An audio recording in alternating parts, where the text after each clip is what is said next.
Can you hear What me? up, man? How you doing? What's up, man? How are you? I'm doing good. How about yourself? Man, good, good, good. Love the hat, dude. Sick. That's good. Looking, Does this audio work or should I go to my phone? you sound perfect, dude. Sounds Okay. perfect. How you been, man?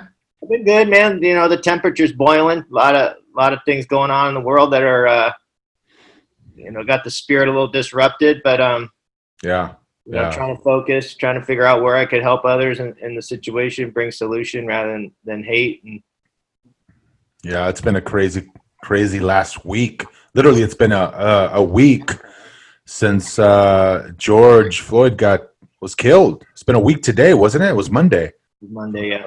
Yeah, it's been crazy. It's a lot of pain out there.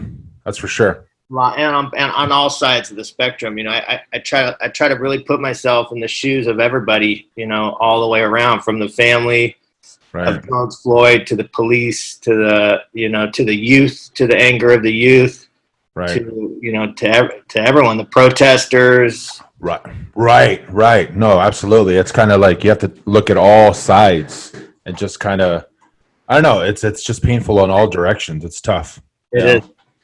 So, but how can I be of service in the world? How can I bring love to the world? That's kind of how I live my life, and so it's just working through all the emotions. But other than that, and I'm doing good. Business is good. Family's good. So Cool, brother, man. Yeah. Well, dude, welcome to the show. I wanted to have you on the show because of I think you're an inspiration and just in life and how you try to help people. And I know as humans, we all go through struggles. We all make choices. We all make mistakes. And for you to share some of your struggles to the world and to try to help another person that may be struggling in life in some way is fucking inspiring, man. And that's why I wanted to have you on the show. You're a super OG, man. You've been in the Insomniac and the underground world of the '90s. You've been around for a very long time, and I've seen you around before in the past, but I didn't really get to meet you until EDC when Doc was playing, yeah, and I still remember it as if it was yesterday. My girl even brings you up. She's like, "Remember that guy?" I go, "What guy?" He goes, "The guy that we were dancing with. He had so much great energy." I was like, "Yeah, he did, didn't he?" It's like, "Yeah, I was so much fun dancing with him." You had this positive, just uplifting energy that was all around you. And I met you. Officially I met you there, and it just, you had this positive glow to you, man, and it was so much fun that day. yeah. I'm gonna close my door, but it was Go for it. powerful. It was a powerful experience for me, that moment at Doc, and meeting a lot of people that I, because I've always been an introvert, right? Like I've always Right. been, and like I would get into the music. The music really saved my life. I mean, Right. where I was at in my life at that time in '92 when I went to and I went to What, and then I went to the LA Right. Riot Aftermath when they shut down the city, and that was my first official rave. Well, What was my first party, but Right. that was my first official rave, and I was where I was at. I mean, I'd just been kicked out of the house at 17 years old. Right. I was already. The night I got kicked out, I took my first hit of crack cocaine at 17 years old, and Oh, jeez. Wow. and then I found the music right at that time. So where I was at in life was the drugs and the music saved my life, and I introverted in, and I just was plugged into the music rather than the people. Though all of you surrounded me and brought me into the family and into the fold and loved me at the front of that speaker, because all I want to do is put my head in and bury in and just I needed a way out, and the music gave me a way out. And so I didn't get to meet everyone, or if we did, it was in passing because I was just so shut down. And so that night at Doc, dancing and knowing all of you, right? Not knowing all of you, right? But seeing you over the years and your commitment to the music. And so in that moment, it was like that connection of me, like my spirit truly being free today. Yeah. And to be able to give that back, it was, for me, it was like a thank you for saving my life back in the days, you know, because you guys don't know the impact you had on me through all the years. So it was Wow. a very special moment to me that I'll hold forever true. It was like, it was just me being able to give you back that same energy. Like, it just brings up so much. Yeah, dude. It was just, you were the most memorable part of that moment, at least for me. Yeah. And I had no idea who you are. And I remember seeing Rudy's face, and I was like, wait a minute, that's Rudy. Like, oh crap. And so it was great to see familiar faces. And I saw you, I was like, wait, I've seen him before. Yeah. But your energy was just, we kind of all surrounded each other. It was like a real, Pat was there. It was just really cool.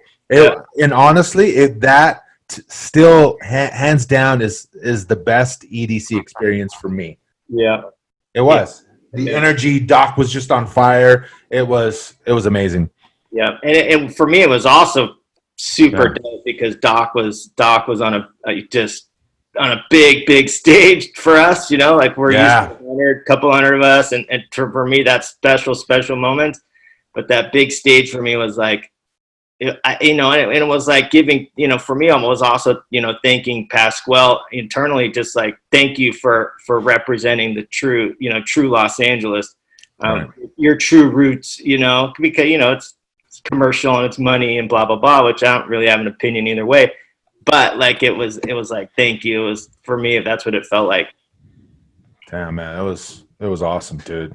Right. So, dude, tell me your story, dude. I would love to hear your story from the beginning. When did you get into the events, going to the events, and you know, was it early '90s? Share your story, man. About the story with the music. So I started off by saying that at you know, raised without a father, mom, and just kind of this real brief, raised without a father. My mom got pregnant in a blackout. My mom was a full-blown alcoholic. She didn't know she was pregnant until she went into labor. I mean, to the point where my name is Patrick, her name is Patty. She named me Patrick so she wouldn't forget my name. And so growing up without a father and that guidance and that like always wanting a dad, knowing I wasn't lovable because my own dad didn't want me, belief systems that were, and so, you know, and being an only child, always feeling awkward and feeling weird, always feeling different, feeling like I was on the outside looking in. And when I took my first drink of tequila, really, at 9 years old. And, oh shit! Okay.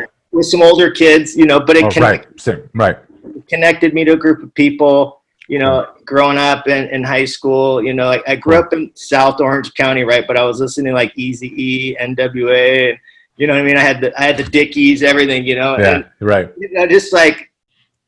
And just fell into, you know, the backyard parties and player crews and party crews and right. And I remember those days. And then into tagging crews, you know, and we were, you know, bombing all of Orange County, and it was like just us and EK and a couple other crews, but like, you know, and just wanting to connect. And at 17, when mom kicked me out of the house, I actually was introduced to the music by Jason Blakemore, and he was a few years older than me, and he was my camp counselor at the YMCA, and then we became counselors together. And I would break dance in his bedroom to hip hop, and he would spin hip hop, and I would break dance, and we'd drink Colt 45 in his bedroom, and we'd zip around his little CRX car, and he would go to Loyola Marymount, and I would go back to high school, you know. And one summer he came back and he played a cassette tape with, you know, what was it? I remember every apple is red, but not every, right? Oh, right. And I was like, dude, this is dope. You know, what is this? You know? And then, and he made a mix. He made a mix and he recorded it. And then so I went to Rite Aid. Well, it was Thrifty back in the day. Remember Thrifty before Rite Aid? Yep. And I stole a ton of cassette tapes. And then we just recorded it, you know, over and over and over. And then he took me to what? And I was already eating LSD, you know what I mean? I hadn't found it yet, but I was already eating acid at school, you know, and partying. And so when he took me, I took some LSD, and he goes, "Go up to the front of the speaker." And I was like, dude, terrified, you know what I mean? Youngster Right. from South Orange County, you know, in South Central, you know, in a warehouse, and I dropped the LSD, and I went up front. And I just remember like walking in, right, and it was like people were just yelling acid, ecstasy, mushrooms, and I was like, Oh, whoa, shit. for real? Oh, shit. And went to the front, and I remember him dropping that DJ trance, you know, and everyone just erupted, and people were like, "Who is this?" And I just started slanging cassettes for like $5 a pop, you know, Nice. Nice. cassettes, and I was like, hey, you know, and that's how it all started. And Wow. I fell in love, man. I fell in love with the community. I fell in love with people that were like, you know, it was like sharing, you know, it was like, you know, people were giving, you know, people were Yeah. rap. I remember being wrapped up at the front of the speaker, and they're like, if you're in, you're in, you know, we just started bouncing. And I had Yeah. no Oh my idea, God. like, I had no idea of nothing, but like, there was that sense of community and unity that was just like, I craved, right? Like I had no family left. Yeah. I had nothing, man. It was like, that was it, man. I was like, this is where I'm going to go forever, you know? So that's how it Yeah. started. Wow. That's awesome, man.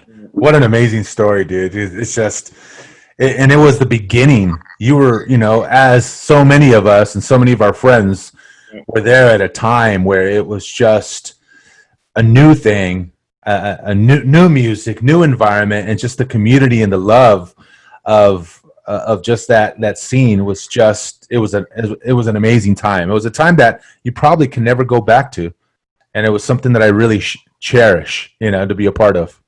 Yeah, growing up in the 90s was off the hook. Let's just be real. You know what I mean? The end of the 80s and 90s, right in that time, Yeah. there was Yeah. just, there was, oh, yeah, I don't think we'll ever, I pray we could go back, but I don't think it's ever going to happen, you know? Yeah, right, dude. And one of the elements of that scene, and you know, just about everyone I knew did X. I did X. We all did acid. It was just something that was a part of the scene where everyone was a part of, and a lot of it kind of opened your mind to a lot of things that I wasn't aware of. It opened your creativity side of your brain, and there was like things that I can never see again, or never. It was an interesting experience for me because I took so much acid, took so much X, and everyone I knew did back in those days, and it really connected you more with the music. It was very strange for someone not to do that ever. It was an interesting thing to be connected so much with just the people around you and the music. You almost became one. It was really, really freaking interesting. Yeah. Like crazy. It is super crazy, you know, and it was everybody was there. I mean, Yeah. you know, everybody, you know, from, you know, here's a, you know, a kid from the suburb, from South Orange County, which is, you know, all white, let's call, maybe, you know, it's, you know, the suburbs, and like very well-to-do area, Right. you know, and then, you know, and I'm dancing, and there's, you know, like a cholo, you know, black guy, Right. trans, Right. you know what I mean? Everyone from every walk of life, you know, dudes that are, you know, solid, like really, you know what I mean? Like strong in their beliefs, you know, but it was just like everything put aside, like all the prejudices that everyone had individually, you know, Right. all the hate that we were taught growing up that we had to imply in our lives on the streets in order to survive. All that stuff was set aside. When we walked in that front door, I call it the threshold. When we walked through that threshold, all that stuff was put in the back. And it was like, none of it mattered. It was like we were in a place. And how was it the time? Was it the music? Was it the drugs? Was it what's the formula? Good point. Yeah. What was the formula? Good point. What was the formula? Like, I think back, I'm like, how did it all happen at that time? In our how did it happen at that time? You know, That's a very good point. you know, it's like the LA, like, think about it right now, like where we're at in the nation, exactly where we're at right now was exactly where we were in 92. That's true. The temperature was boiling, and we needed that sense of unity as the youth. We needed that sense of unity. That's so true, because that happened in '92, the last riot, and the protests and the riots and all that, and that was also the time where there was so much unity in that scene. Yeah, You know, it's like we all came together. Yeah. Wow. I didn't even think about it that way, but yeah, you're right. and I didn't either until right now, actually. Holy shit. Yeah, it's so true. We need some of that right now. Right now, we need that unity, and that's what and the whole time when COVID's been going on, I've been saying we need the underground. Where's the underground? Like, people are like, I can't dance, I can't go. Well, no, yeah, we can't go to the big festival, but we can get a dirty warehouse like we used to. Like, what are we doing? And so I keep telling the youth, I'm like, man, because I'm just be honest, man, I'm getting old. You know what I'm saying? Like, we all are, man. Yeah. Right. So it's like, let's get this thing going. Let's move. But yeah, it was at that time. That's awesome, dude. We did need it, dude. We need some of that today, man. We do. We really do. So, dude, tell me some of the struggles that you went through in the last like 20 years, and what I know that you're a recovering addict, or you're not an addict, or tell me about that. Yeah, so I'm a recovering addict. I mean, I've recovered from a seemingly hopeless state of mind and body. When I got sober on October 23rd, 2002. Congratulations, dude, by the way. That's awesome. 2002. Thanks, brother. Yeah, it's been 17. I didn't plan on staying sober 17 minutes, but just like a snapshot of where I ended up was, as a straight man, I was prostituting myself for crack cocaine in between West Hollywood, and I was living on Skid Row. So I remember coming to one morning, and I had been sexually assaulted by 3 men, and I was walking downtown, and I walked by the Alexandria Hotel, the old Alexandria. The old one, yeah. And I was standing there thinking, I used to party here when I was at my peak.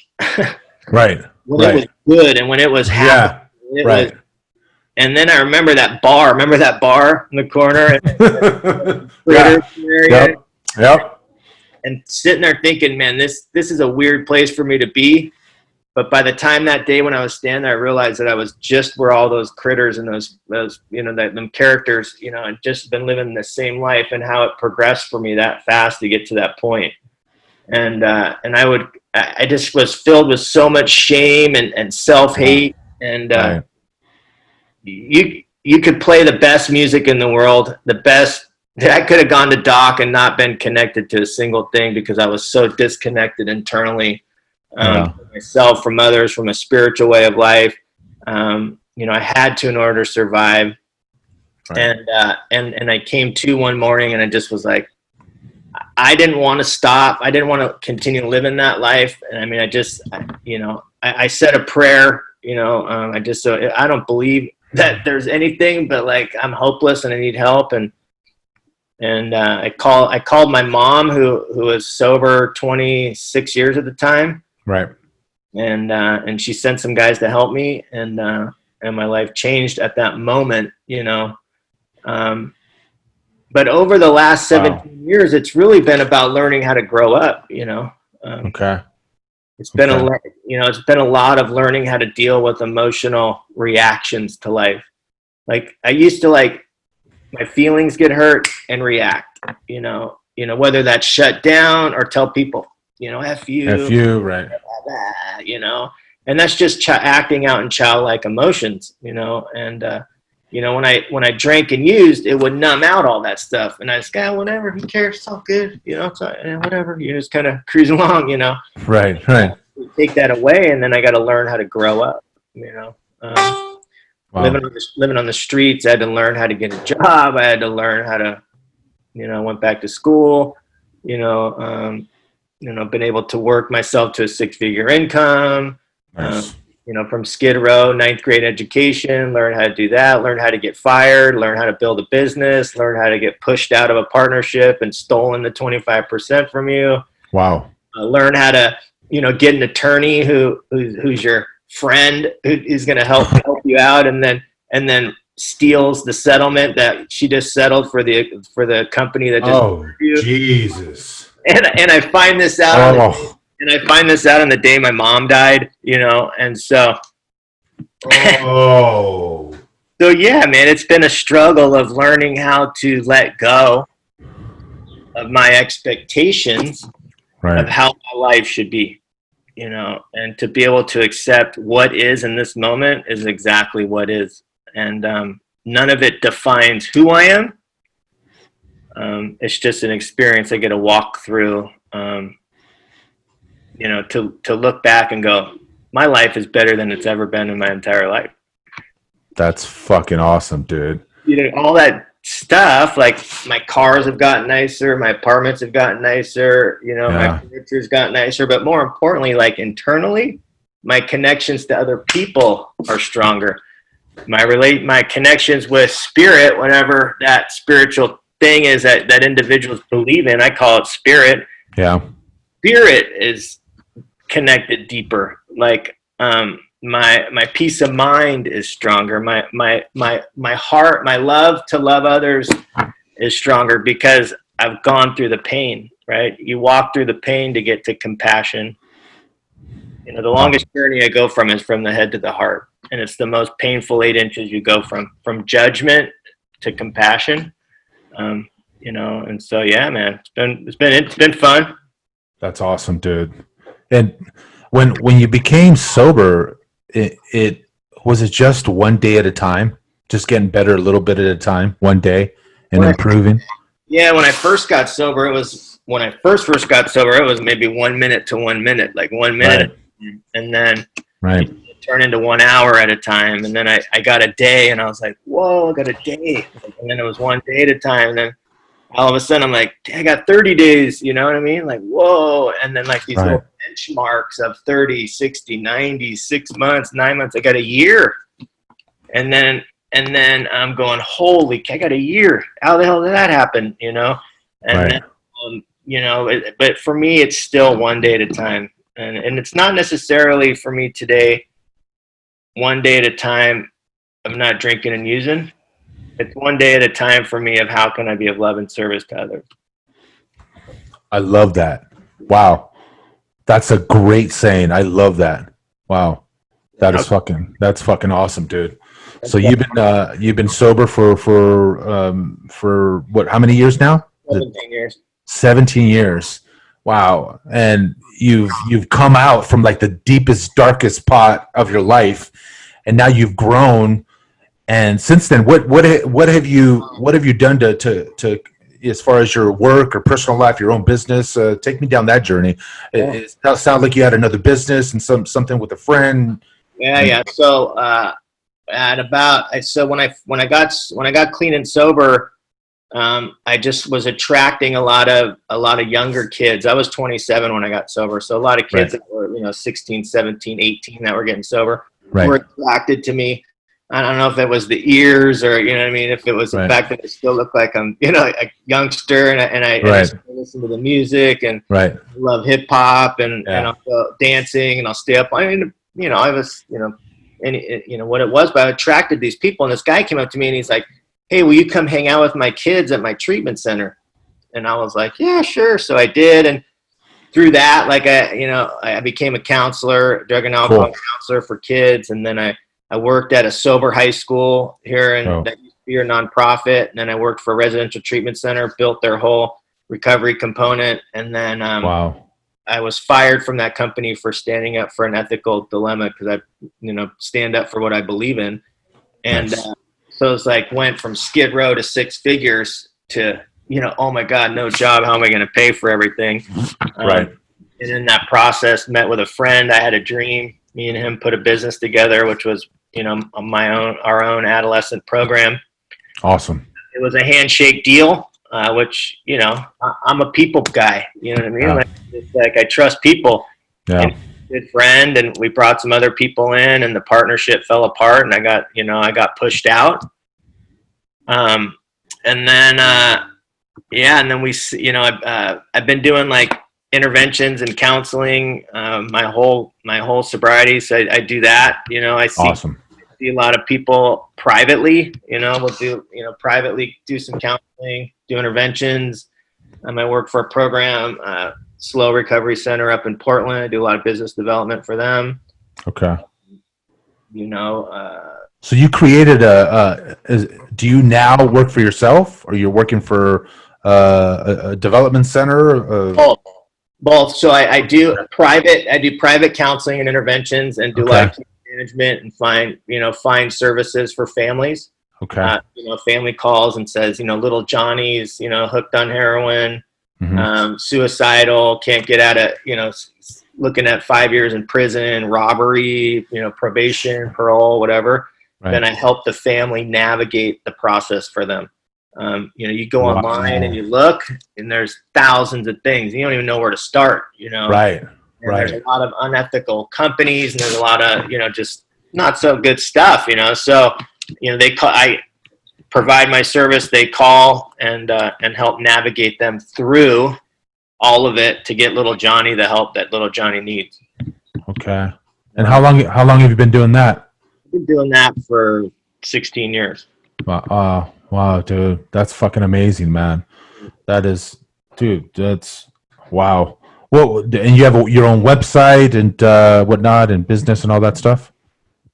It's www. You're breaking up a little bit. Oh, Patt Ochoa, Patt Ochoa.com is my personal website. And then I also do business development. So for a program, Slow Recovery Center.com up in Portland, Oregon. We provide treatment for women and men.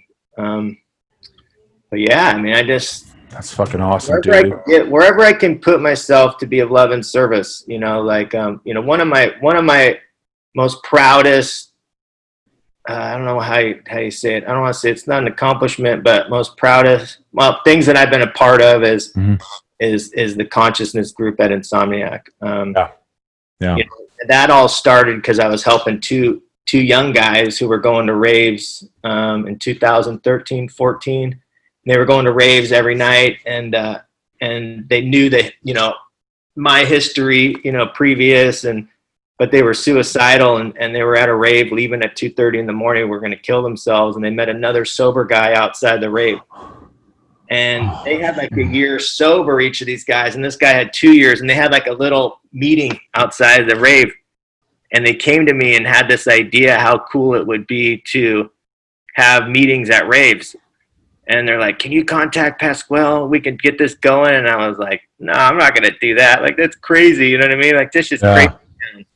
And so then one of those kids' dads called me and said, "I'd really like to help my son do this. Would you help keep him sober through the process?" And so I was like, "Well, I guess." So I contacted Pasquale, and literally like in 2 hours there was a response. In 3 days we had created consciousness group, Insomniac Consciousness Group, and then we were at Nocturnal for the first festival. For our first festival is Consciousness Group.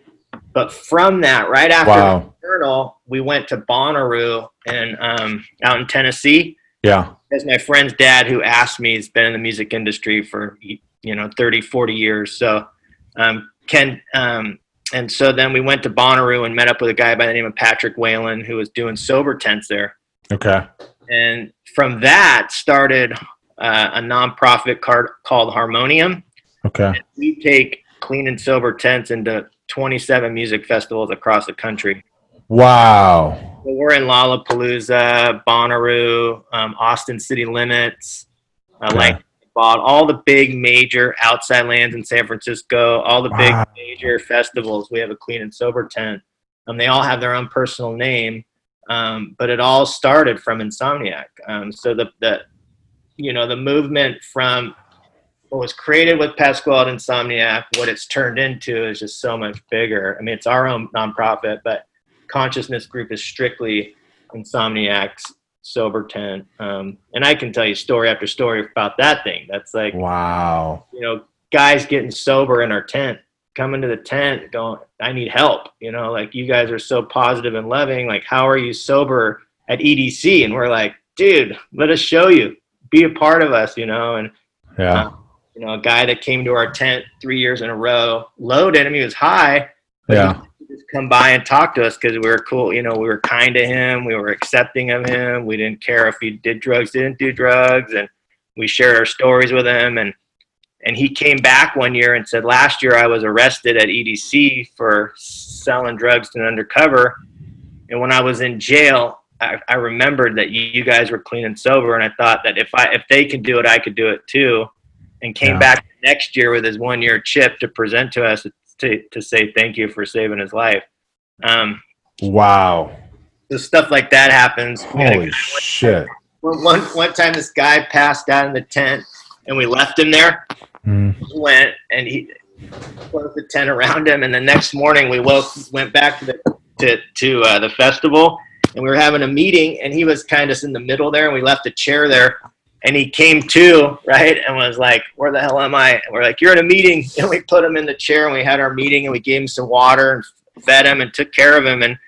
And he was going back to his town, and we gave him contacts of sober people in his town. And he came back a year later, said, I have a year sober. Thank you for saving my life. Holy shit, man. Wow. So stuff like that happens all the time. Dude, you're literally saving people's lives. You're changing people's lives, man. Yeah. You're having a huge effect on just everyone. It's freaking so impressive. Like I almost want to cry, man. The amount of people that you really have touched, and the families that you touched, the parents that you've touched as well. It's unbelievable, man. Right. It's fucking incredible, man. Jeez. And nonprofit, it's just all over the U.S. in different areas, different cities, correct? Yeah. The nonprofit Harmony is all over. It's all over the country. I mean, from New York to Austin to Tennessee, California, Washington, at the Gorge. I mean, yeah, everywhere. Like, it's man, it's been powerful. And the thing is like, I think back, I'm sitting here thinking, I'm like, and if it would have been up to me, I'd have shortchanged myself. You know what I mean? Because my initial reaction is, I don't want to do it. You know, I don't want to get into it. Give me so much work. I don't, you know, man, I'm cool with my little life. You know what I mean? My simple life. What made you want to do it? What made you want to help people? Because the kid, originally or through originally. Like, what was it that made you say to yourself, you know what? I want to help people. Oh man, let me think. So when I was brand new in detox, I had a couple days sober. I'll tell you two stories that changed my life. I had a couple days sober, and I was whining about something. I was like, I wanted to get loaded. Like, I was like, Jeff, F this place, because, it's like, F the establishment. These guys aren't doing it the way that's how we were raised, right? Right. And this mentor of mine, he said, you see that guy on the couch over there? I was like, yeah. He said, why don't you go help him? I said, dude, what does that have anything to do with my problem of the establishment? He said, just go help that guy. I said, what am I going to offer that guy? I got 2 days sober. You know what I mean? Like, I have nothing. I'm in detox. Like, you know what I mean? How am I, what? And he said, just go tell that guy your story, how you stayed sober for 2 days. He can't even stop putting a needle in his arm. I was like, that's a good point, And so I went to sit down with this guy, and I told him my story, and I told him how I've been sober 2 days. And all of a sudden, this guy, he had like a light in his eye. Like, he had a sense of hope, right? It was like, this guy can stay sober 2 days, maybe I can. And in that hope, that moment of hope that I could see he had hope, right, was something triggered inside of me, though I didn't know it at the time. Now, fast forward, I was 100 days sober, and I'd already started to make amends to my mom and the people in my life that I hurt, ex-girlfriends, schools. Like, right. I was already cleaning up my addiction, cleaning up my behavior and my addiction. So I was already starting to be free of that shame and that resentment and that guilt and that life that addiction causes. And I went to go turn myself in to the Orange County Sheriff because I had a warrant, and I was looking at 3.5 years in prison. I'd been in and out of jail on warrants, and I would continue to get released to go to program. Right. And I remember turning myself in, and the judge, he said, I'm glad you're doing good. And you know, you're on your 9th step amends and you're helping people and you're in the community. I'm really glad to see that, but probation is going to sentence you to 100 days in jail. And I was like, all right, let's do this. You know what I mean? And I remember getting cuffed up. The bailiff came, cuffed me up, and was taking me to the holding tank. And for the first time in my life, like, I felt complete freedom. Though I'm locked up, going to a cell for 100 days, I knew internally that I was never going to have to go back to jail again. That no longer was I a prisoner in a prison of addiction. I wasn't in the prison of the system. Like, I knew that if I stayed clean and sober, I wouldn't have to go back to jail. So I'm in jail, and they're offering me, you know, Pruno, and they're smoking weed, and they're shooting heroin, they're eating speed paper, and they're offering it to me. And I'm like, nah, man, I'm good. I'm good. I was like, nah, man, I don't want it. I'm good. Guy came up to me. I was telling him my story one night, and he came up to me and he said, man, I'm looking at 10 years in prison, and I don't know what to do.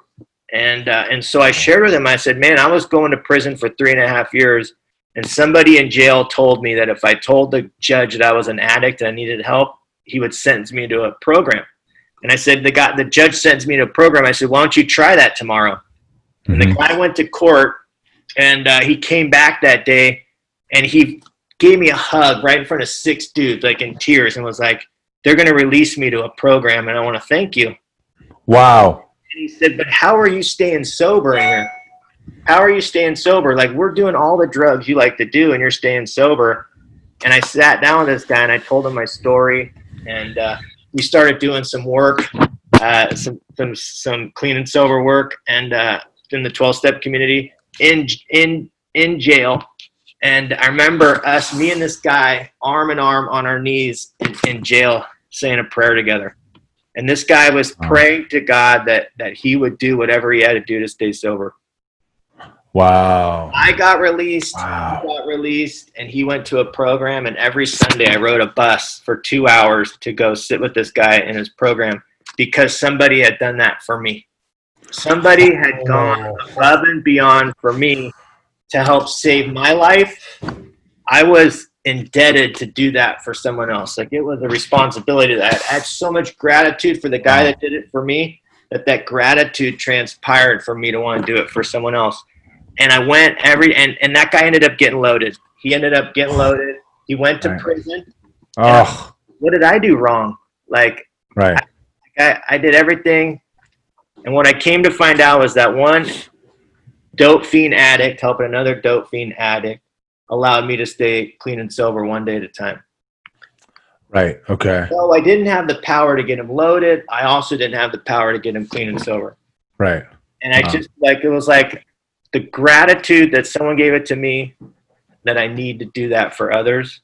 And in turn, what happens is, like, I become a grateful spirit. Like, I become a loving spirit. I become. Wow.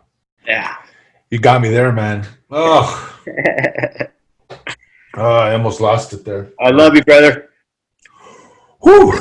There's a reason bigger than the podcast we're here, you know? Oh, man. Oh, dudes. So, brother, what kind of advice can you give somebody out there that's struggling with with drug use, with addiction? You know, because addiction it comes in all forms. It's not just drugs. So what kind of advice can you give someone that's struggling right now that's listening to this podcast? So my thing is, addiction is addiction, whatever the substance is, whatever the behavior is, whether it's drugs, whether it's alcohol, whether it's sex, whether it's gambling, whether it's whatever, shopping, you know what I mean? I wish I had more shoes, you know what I mean? But I don't have enough money. But what the real underlying cause of addiction is a lack of connection. It's a disconnect, right? So when I'm disconnected and I put drugs in my body, I feel connected. It's a disconnection that when I'm in the process of shopping, I'm connected, right? I'm happy, I'm good, everything's great. Yeah, I feel it, right? And so addiction is addiction no matter what it is. Right. The advice that I don't want to necessarily give advice, but my experience is that when I asked for help, I walked into God's grace. Whatever God is a universal term that I can say out loud. I'm not a religious guy by any. I don't go to church, and I mean, I think that all religions have their purpose and their place for the people that are in it. But when I asked for help, I literally walked into the grace of Spirit. Right? It was a gift that I didn't know that I had, that I had been given. I'd been given the gift of grace. And so asking for help as being a first step is really admitting that there's a problem here. You know what I mean? The pride doesn't want to the pride of the humans, I got this one. Because asking for help is it's a state of humility, isn't it? It is. It is. And so for me, the pride had to get leveled, homeless, prostitution, but that doesn't have to be for everybody. Right. Right. The shame, the guilt, the loss of their wife, the fear of losing their wife, the fear of like, oh my God, I could go to prison, could be enough for that individual. But asking for help. And then the second thing is taking direction from somebody else, which is another act of humility, right? Is saying, I don't know. Right. Which is tough for most people to admit to themselves. Yeah. To admit they don't know and just to ask for help. It's really tough. Right. Oh, it man. Is really tough. A surrender, right, is tough. I can't muster my own surrender. Right. On my own willpower, I can't muster up a surrender. The same thing with forgiveness. I cannot intellectualize myself into a surrender, and I cannot intellectualize myself into a forgiveness either. Yeah. Yeah. Spiritual in nature. Oh man. What can you say? And I'm sure you've experienced this, where you would. There's got to be someone that you've known throughout the years that maybe was an addict at one point in their life and became sober for 20 years, and now they're an addict again. What do you say to that? What kind of advice? What's the path that they need to follow to become sober again? And the reason I bring this up is because a very good friend of mine that I grew up with, she just let me know that her mom has been sober for 20 something years, and just recently she fell back into it. Breaks my heart. Yeah. She sent me a message 2 days ago and told me this. And I know her. I know it's just, I was shocked. I was really shocked. Yeah. Yeah, it's tough because the same advice or the same experience that I share with somebody that's in active addiction and or somebody that slips, right? Like, yeah, for me, like there's different stages. There's use, there's abuse, there's early stages of addiction, and then there's late stages of addiction.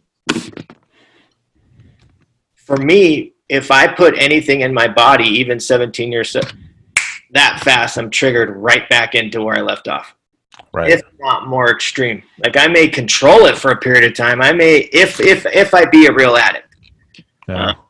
And so what's scary is that person with 20 years, right? Like, because addiction isn't, and this is just, my belief. There's lots of different beliefs out there. Right. But my belief is that I don't have a substance use problem. I have a thinking problem. Because, right. I take drugs and alcohol away. Now I'm like, in relationships, and I'm having like, and I'm, and I'm codependent, or I'm, right. I'm like going to gambling, or, sex and more, and, and I go into shopping, and it's still that lack of connection, right? That spirituality really comes. And so once put the substance in, that thinking goes right back to that old way, and it tends to seem to be harder for those that have multiple years that go back out to be able to get sober again. Because they have all the information about recovery. Right. where they didn't before, right? Somebody that doesn't have any information, it's all new information. So they're open to like, what do I need to do? Just tell me what I need to do and I'll go do it. Right. Somebody with time has all that information. I know what I need to do. And it's a new form of ego and pride. Ah, right. Okay. So now, right, it's like how to, to break down that ego and to break down that pride is something that's going to happen naturally for them. But it tends to seem to me harder for them to get sober again than someone that's never experienced it. But it's, it really comes down to, it's a family system. It's a family system, and we all play in the family system. And so codependency and enabling our loved ones, right, allows the addiction to continue to go on. Right. So what can we do as individuals to say, hey, I love you, but I'm not going to tolerate your behavior and or your drinking, right? Right. And can I set boundaries in my life healthy? Because if I continue to allow them in, then I continue to enable the behavior, and then I continue the addiction down the line. So, right. It's heavy. Well, that's heavy. Yeah, wow. my prayers are with your friend and their family. It's tough. Yeah, she's definitely going through a hard time right now. So, yeah. If I can be of any assistance to her, just someone to talk to that understands, you throw my number out there. Whatever you can offer my help, I'll for fun and for free help. I will definitely. In fact, I will definitely message her and give her your number. Yeah. So what thank you for that. And brother, like what kind of programs can of course someone can call you, for help. What other programs are out there? You mentioned a little earlier that there's so much crap out there when people are trying to find help. What are the best things that people can do to look for help? Aside from calling yourself, or is there any websites or out there that people can look at and learn from? Yeah, I mean, it's a different. The unfortunate part is that depends upon the demographic of the person. Okay. To just be upfront and honest, like in order to get treatment, like people need to have good insurance. State-run insurance isn't going to help you get into program, and then treatment. Really? Yeah, Okay. and treatment centers are expensive. I mean, you have doctors and therapists and counselors, and these people. It then becomes, it's expensive. You have but then you go down to state-run programs, and it's kind of like unfortunately you get what you pay for. I really believe when someone's done, they're done. And it doesn't matter where you end up. I ended up at a low bottom indigent detox where I rode the cot for 23 days, just shaking and baking, detox and no meds, nothing. But, there's, the Salvation Army. I went there. That's a free program. Tarzana Treatment Center in Tarzana is free. You can get in there. State insurance, they'll let you in. Claire Foundation is another one in Los Angeles. Cool. Homeless, if you're, the Midnight Mission will have a ton of resources for you to go to. Those are, some programs. Nice. For that end. Go ahead. No, I said if someone wants to reach out to you personally, aside from your number, what was your website again? I think that's really important to drop. Yeah, it's PATTOCHOA.com. Okay, that's awesome, dude. Yeah, it's 1111 Coaching is my business. Yeah, and which is great because this is what you're doing now. This is what you're doing. You dedicated, it seems like, your life to helping others. Right. That's however I can help, and it's not about money to me, though I do run a business. It's not about money. If someone doesn't have the funds, I'll be there 100%. I'm a firm believer. If I do the right thing, God will take care of me. It's been my experience. It's been my story. So, but yeah, anything I can do to help navigate, because I don't want to say some professional companies on here that I don't want to affiliate myself, with anyone down. Right. So, But yeah, you can always contact me. I'll guide the process. I'll help the process. I'll let you know who's ethical, who's not ethical. I do work for a program in Portland, Oregon. Slow Recovery Center, SLO Recovery Center. Yeah. Okay. .com. I'll always represent them. Nice. Affiliated with them. Nice, dude. So what's next for you, man? To continue on the same journey, helping people, focus on the business. It seems like this is something that you really want to just continue doing, and you're doing some amazing work, man. You really are. Thank you so much. What's next? It's like, like I started off by saying where we're at, the state of the nation, and just like kind of asking how I can be of service, where can I help? Yeah. There's nothing like other than what I'm doing that's on the horizon. There's no current projects that I'm working on other than what I've stated. I wake up every morning and I say, Spirit, guide me to where you want me to be. Like, I'm here to do your work, and whatever that is, and let me do it to the best of my ability. Take away any fear that I have that separates me from going there. And then I go out and live my life. What happens is things present themselves. And when things present themselves, then I know, since I've spiritually aligned myself in the morning, that this is spiritual alignment, and then I go with it. And then I go to see like where it's going to take me. Whatever I can do to be of love and service, man, I'm in the game. Put me in the game, coach. You know what I mean? And the thing about a game, you know what I mean? There's starters, there's backups, there's even bench warmers. Hey, there's a water boy, right? The guy bringing the water. But ask yourself, like, where do you want to be in the game? I want to be a starting role, man. Put me in the goddamn game, coach. You know what I mean? Like, that's where I want to be. I want to be front line in the game, playing. So that's where I'm at. I don't really know what's going to present itself, but I'm ready. Dude, to me, you're a fucking hero, bro. You really are. You may not see yourself as a hero at all, but you are, because you're freaking changing people's lives. You've helped untold amount of people. You've helped their families. There's so many families out there that you've helped their kids out.